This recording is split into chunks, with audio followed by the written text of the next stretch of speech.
주진우 기자 연결되어 있는데 요 사안을 한번 짚어보겠습니다. 안녕하세요. 안녕하십니까.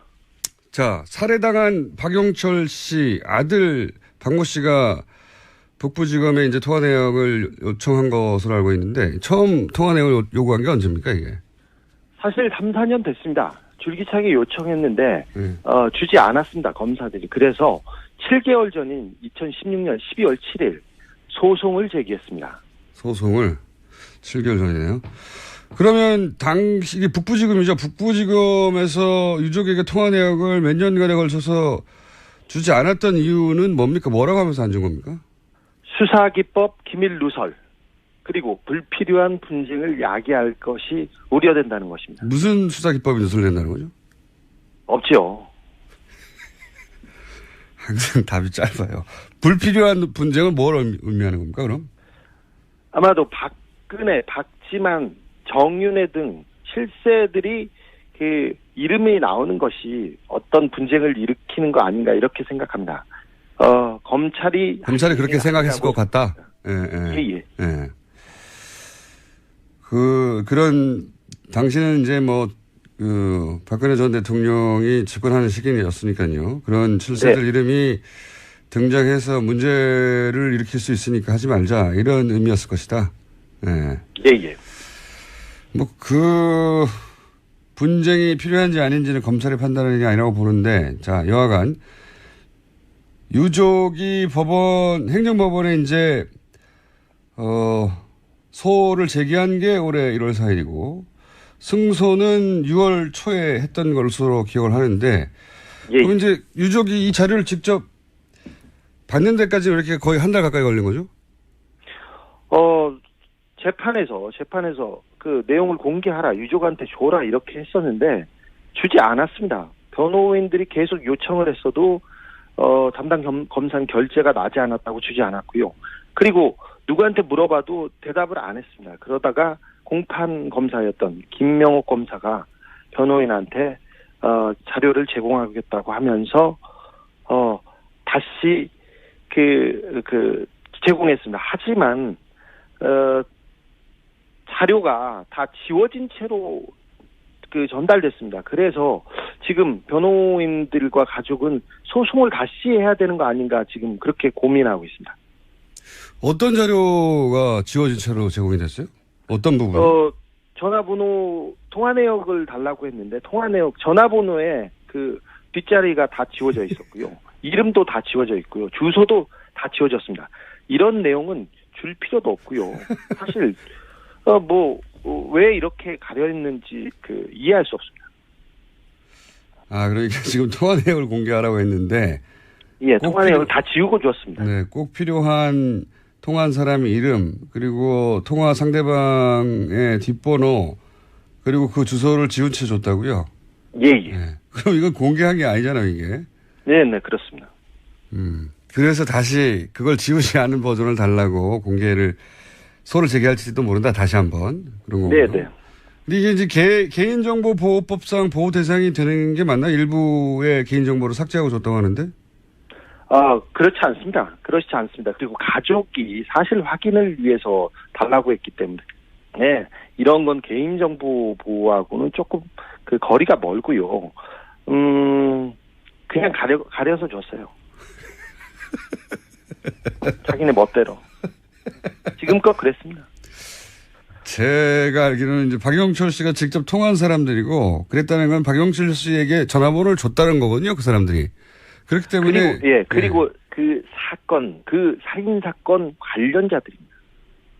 지원 사람들이 특히나. 네. 그러니까 박용철 씨에게 전화번호를 줬다는 것은 이미 개인정보보호법 대상이 아니다. 이렇게 법적으로 봐야 되는 걸로 아는데. 자, 그러면은 이 공개된 자료, 중요한 정보들은 지워진 채로 왔다고 하긴 하는데, 이제, 그 중에 안 지워진 부분을 통해서 확인할 수 있는 부분은 없습니까? 예를 들어서 경찰 수사 기록과 박용철 씨의 마지막 행적이 일치한다, 안 한다라든지 이런 내용은 확인할 수 있는 부분인가요? 지워진 것만으로는 뭐 사건 관계를 지금 확인하기는 어려운데요. 사고 당일날 밤에 10시 36분에 통화한 내역이 있습니다. 그런데 이 내역 하나만 보더라도 박용철 씨가 마지막 있었던 행적과는 거리가 멉니다. 그러니 그 단초 하나만 가지고도 경찰 수사, 검찰 수사가 얼마나 부실했는지 말할 수 있습니다. 경찰은 신사동의 어느 술집을 거쳐서 신당동의 어느 술집을 거쳐서 박용철 씨가 갔다고 얘기했는데 신사동의 술집에 박용철 씨가 가지 않았던 게 이 통화 내역으로도 그 확인이 됩니다. 그리고 제가 취재해 본 결과 박용철 씨가 마지막 갔던 술집에 대해서는 그 존재하지 않는 술집이었어요. 그렇죠. 가지 않은 게 아니라 아예 술집 자체가 없었었죠. 네. 네, 그렇습니다. 그래서 얼마나 그 부실했는지 검찰이 왜 그 수사를 안 하고 덮으려고 했는지 통화 내역조차 수사를 안 했는지 그런 의구심이 더 커집니다. 그렇죠. 이 내용을 보면 뭐 통화 내역도 수사를 안 했고 당시 CCTV도 확보를 안 했고 뭐 모든 사건이 나면 요즘은 CCTV 통화 내역부터 확보하는데 그게 제 1순위입니다. 네, 그 두 가지가 없었어요. 네. 그리고 지금 이야기하고 있는 이제 마지막 술집 그 시점 그 술집 갔다 가는 술집은 경찰 수사 기록에는 있는데 나중에 보니까 아예 없었고 그리고 그 술집에 갔다고 주장했던 분은 라면을 먹다가 사망했죠. 네. 그렇습니다. 자, 한두 가지만 더 여쭤보겠습니다. 이 정도 마무리하려고 하다가 생각해 보니까 혹시 이제 지금 몇 년째 계속 후속 취재를 하고 있는데 최근에 이 사건과 직접 혹은 간접 관계 있는 인물 중에 보도된 사건 말고 또 다른 사건이 혹시 있는 게 있습니까?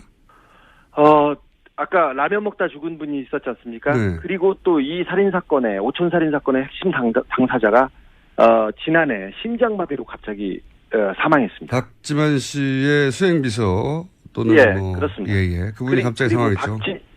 박지만 씨의 비서실장 이 오촌 살인 사건의 가장 핵심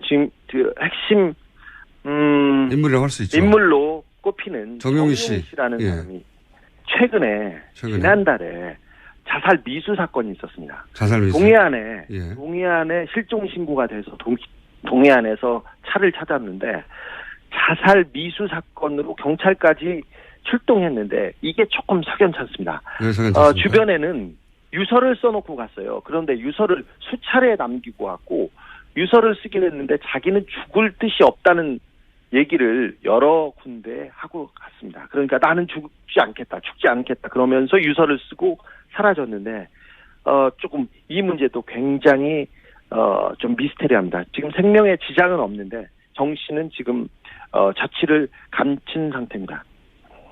굉장히 이상한 사건이에요. 그러니까 본인은 자살하지 않는다고 주변에 계속 말해왔는데 요약하면 네. 그런데 자살 미수가 있었던 날 그때 남긴 내용을 보니까 자기는 자살할 생각이 없으니까 자살을 막아달라고 하는 내용이었고 네. 그리고 그렇게 자살을 안 한다고 했는데 자살하려고 하던 상태로 발견이 됐고 그때 남긴 문서는 나는 자살할 생각이 없다는 내용이었네요. 아니요. 유서는 그 마지막 유서는 나는 죽습니다 이렇게 했는데 그 전까지도 계속해서 유서를 썼고요. 그리고 주변 지인 그리고 가족들한테는 나는 절대 죽지는 않을 거야. 나는 절대 죽지는 않을 거야. 계속 얘기를 하고 다녔습니다. 그러니 약간 미심쩍은 그 행동을 계속 해왔던 거는 사실입니다. 최근 몇 달 동안. 그러니까 이제 소위 본인이 주변에는 자기는 안 죽는다 절대 자살 안 한다라고 말을 하고 자살 미수 사건이 있긴 했으나 이게 혹시 자살 당할까 봐 하는 게 아니라 무서워서 두려워서 이런 이해하지 못하는 일들을 한 것이 아닌가 뭐 이렇게 해석될 수 있는 소지가 있다는 거네요. 네. 수사 관계자도 자살 시도가 아니라 자살 당할 것 같은 시도였다고 그렇게 얘기를 합니다. 또 무서운 일이 또 벌어지는군. 정경욱 씨는 그러면 지금 후속 취재가 됩니까? 네. 지금 병원에서 나와서 어디에 잠적해 있는데요. 어느 주변을 이렇게 전전하고 있다고 하는데 사실 정용희 씨가 조금 두려움에 떤 지가 좀 몇 달 됐어요. 이분은 박지만 씨한테 버림을 받았고 정윤회 씨는 친척형입니다. 친척한테 버림을 당해서 지난해부터 계속해서 조금 자기가 신변의 위협을 받고 있다는 얘기를 하고 다녔었습니다. 그래서 지금 쫓고 있습니다. 그런데 지금은 자취를 감춘 상태입니다. 이해할 수 없습니다. 그러니까 지금 통화 내역을 공개하라고 했는데 예, 통화 내역을 다 지우고 줬습니다. 네, 꼭 필요한 통화한 사람의 이름 그리고 통화 상대방의 뒷번호 그리고 그 주소를 지운 채 줬다고요? 예. 네. 그럼 이건 공개한 게 아니잖아요, 이게. 네, 그렇습니다. 그래서 다시 그걸 지우지 않은 버전을 달라고 공개를 소를 제기할지도 모른다. 다시 한번 그런 거고요. 네. 근데 이게 이제 개인정보보호법상 보호 대상이 되는 게 맞나? 일부의 개인정보를 삭제하고 줬다고 하는데? 그렇지 않습니다. 그리고 가족이 사실 확인을 위해서 달라고 했기 때문에, 네, 이런 건 개인정보 보호하고는 조금 거리가 멀고요. 그냥 가려서 줬어요. 자기네 멋대로. 지금껏 그랬습니다. 제가 알기로는 이제 박영철 씨가 직접 통화한 사람들이고 그랬다는 건 아마도 박근혜, 박지만, 정윤회 등 실세들이 이름이 나오는 것이 어떤 분쟁을 일으키는 거 아닌가 이렇게 생각합니다. 검찰이 그렇게 생각했을 것 같다. 예.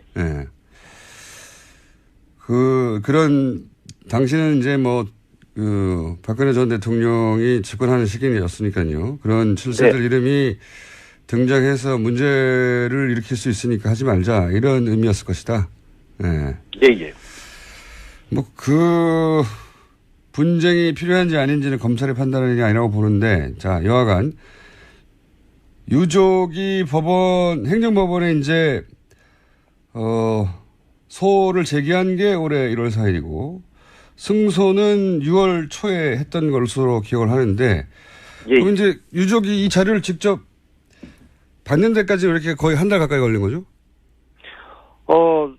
재판에서 주준희 기자 연결되어 있는데 요 사안을 한번 짚어보겠습니다. 안녕하세요. 안녕하십니까.